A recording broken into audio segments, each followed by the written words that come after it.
Welcome to Easy Breathe's How to CPAP series. Today, we'll be discussing what ramp is and how to adjust these settings on your AirSense 10. First, the ramp feature on the AirSense 10 allows you to gradually increase the pressure of your machine to the prescribed level. The amount of time it takes for your machine to increase to the prescribed level is called ramp time, and this can be changed in your settings. Alternatively, if you select the AutoRamp option, the machine will automatically wait until you have fallen asleep to begin increasing the pressure.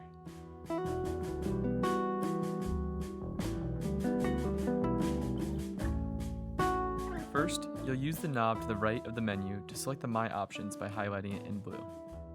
Once that section is highlighted, you'll press the large knob to enter this section. After pressing the knob, you'll see a variety of different settings for your AirSense 10, but the one we're interested in is called ramp time.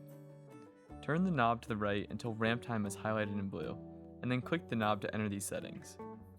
To set your machine to auto ramp, you need to turn the knob all the way to the right until the word auto is illuminated and the numbers in the center have disappeared. Alternatively, you can adjust how many minutes it takes for the machine to ramp up pressure to the prescribed level by simply turning the knob to the left and right on this setting. After you're done, you can exit the menu by simply pressing the knob again or pressing the home button under the menu. That's our video on how to use ramp for your AirSense 10.